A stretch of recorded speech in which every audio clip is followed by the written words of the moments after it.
আসসালামু আলাইকুম, সবাইকে শুভেচ্ছা জানাচ্ছি। 2025 সালের নববর্ষের শুভেচ্ছা জানাচ্ছি, ইংরেজি নববর্ষের শুভেচ্ছা জানাচ্ছি। তবে আমি সবসময় নতুন বছরটি বই আনবক্সিং এর মাধ্যমে উদযাপন করে থাকি এবং এটা একটা ভিডিও করি, সবার সাথে শেয়ার করি, আমার ভালো লাগা। বরাবর নেই, এবারও এক বক্স বই আনবক্সিং এর মাধ্যমে দিনটি উদযাপন করতে যাচ্ছি। তো অন্য সময় যেটা হয়ে থাকে, কেউ আমাকে বই পাঠায় অথবা আমি আমার পছন্দ মতো বই অনলাইনে অর্ডার দিই, বক্স আসে, সেটা ওপেন করি। তো এবার যে বইগুলো আমরা ওপেন করতে করতে কথা বলতে থাকি, অনেক বড় একটি বক্স দেখতে পাচ্ছি। এখানে 100 বই থাকার কথা। তো এখন খোলার পরে আসলে বোঝা যাবে যে এখানে কতটি বই আছে। তো এটা মূলত আমাদের যে কিছুদিন আগে যে ইতিহাস, যে রক্তাক্ত ইতিহাস হয়ে গেছে, গণবিপ্লব, গণ অভ্যুত্থান হয়ে গেছে, সেইটার আলোকে আমরা এই ইতিহাসকে ধারণ করার জন্য আমরা একটি উদ্যোগ নিয়েছিলাম যে সকল কবি সাহিত্যিক মিলে একটি গ্রন্থ বের করব। যে গ্রন্থের উদ্দেশ্য হচ্ছে আমাদের বাংলাদেশের যে একটি অবিস্মরণীয় নতুন মুক্তিযুদ্ধ যাকে আমরা আখ্যা দিয়েছি, এই মুক্তিযুদ্ধের ইতিহাসটাকে যেন আমরা বাঁচিয়ে রাখতে পারি।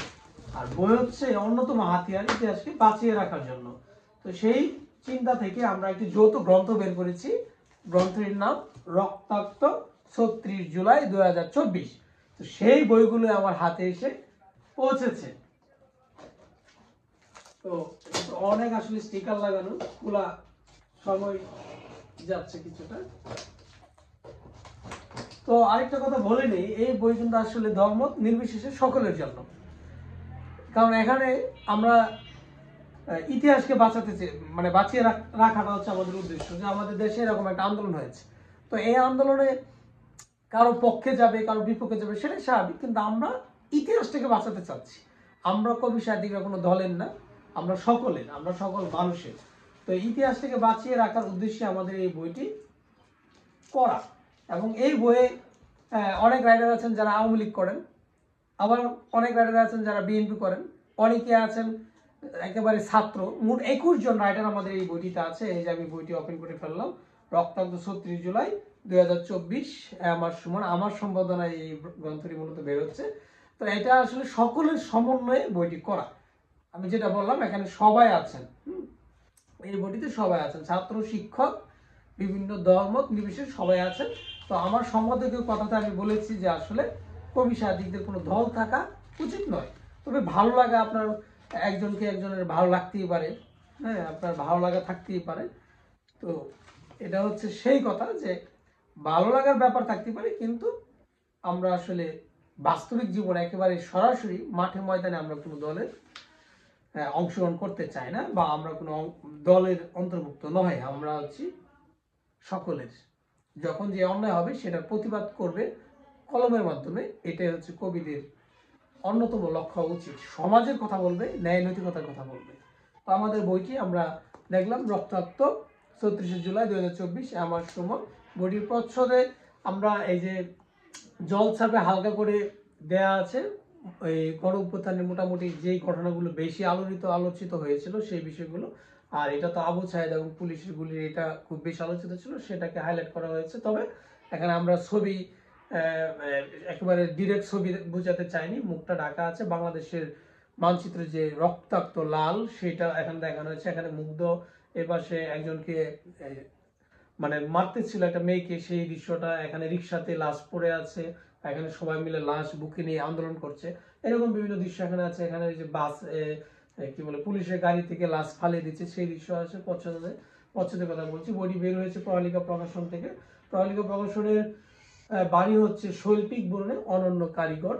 তো বইটিতে মোট 21 জন রাইটার আছে, আমি যেটা বলেছি,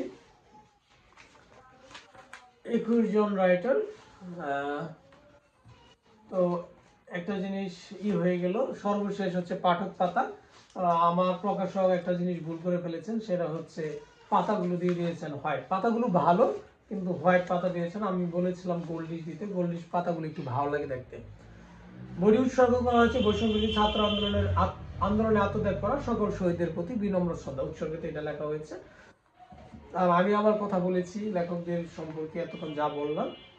আমি যদি লেখকদের যদি একটু পরিচয় করিয়ে দিই, লেখকদের পরিচয় করে দেওয়াটা কঠিন, কারণ সব লেখার সাথে লেখকদের পরিচিতি আছে। যেটা বললাম 21 জন টোটাল সূচিতে আছে।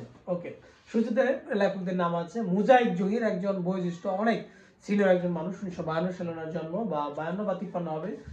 খান Akhtar Hossain, Abu Ashrafi, S K Swapan, S K Anwar Swapan, Firoz Ahmed Swapan, Badrul Haque Tapan, Nazrul Islam Mondal, Rabbani Sarkar, Anwarul Kabir Bablu, কৃষিবিদ ডক্টর নাজমুল হুদা, ফরিদা সুলতানা, জেবুন নাহার, আব্দুল্লাহ আমিন মন্ডল, আবুল বাশার শেখ, সুলতানা শরীফ, নুসফা সুলতানা, জুবাইদ হোসেন রিমন, মোহাম্মদ ইকরাম হোসেন জিহাদ, আব্দুল্লাহ মামুন, মোহাম্মদ ইদন আল হাসান, মিয়া মোহাম্মদ সাকিব এবং সর্বশেষ আমি।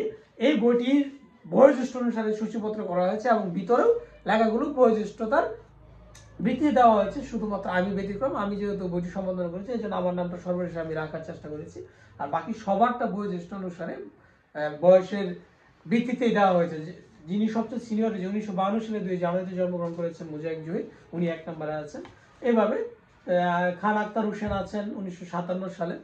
এভাবে দেওয়া হয়েছে। তো আমরা বই উন্মোচন করতে গিয়ে অনেক কথা বলে ফেলতেছি, বইয়ের কথা বলে ফেলতেছি।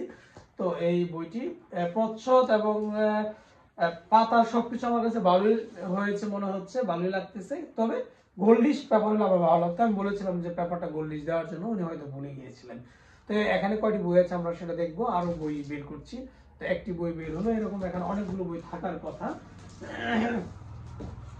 এটা তো আচ্ছা, এখান থেকে এইভাবে যদি বের করে নিই, 1টি 2টি 3 4 5 6,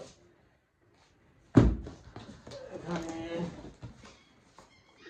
7 8 9 10 11 12। তো টোটাল 100 বই থাকার কথা আর কি। তো সবাইকে আবারও নববর্ষের শুভেচ্ছা জানাচ্ছি। ইতিহাসকে বাঁচিয়ে রাখার চেষ্টা থেকে আমাদের এই উদ্যোগ। আশা করি বইটি যারা পড়বেন তাদের অবশ্যই ভালো লাগবে, যেহেতু 21 জন রাইটার 21 ধরনের লেখা পাবেন। এটা একটা সুবিধা যেহেতু বই পড়ার।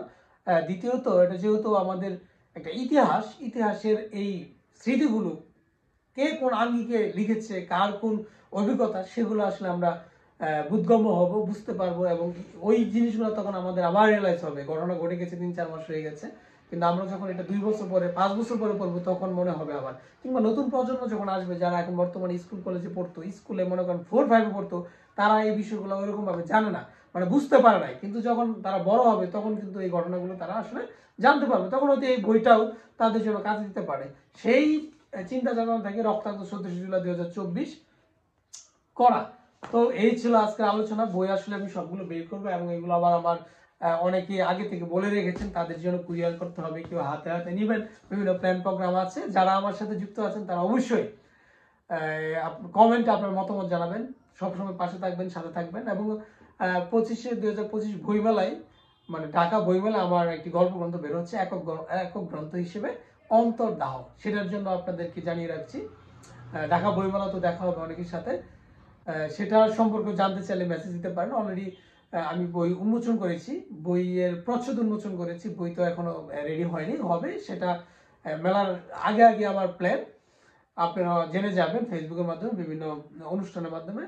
তো সবাই ভালো থাকুন, বইয়ের সাথে সময় কাটুক, বই উপহার দিন, উপহার নিন। বই মানুষকে সমৃদ্ধ করে, মস্তিষ্কের পরিধি বৃদ্ধি করে, অনেক অজানা জিনিস সহজেই মানুষকে জানান দেয় বই পড়ার মাধ্যমে। মানুষ যতটা অন্যের কাছ থেকে জানে, তার চেয়ে অনেক বেশি জানে বইয়ের মাধ্যমে। তো বই হোক সর্বক্ষণের সঙ্গী, সে প্রত্যাশায় নতুন বছর সকলের ভালো কাটুক। আল্লাহ হাফেজ।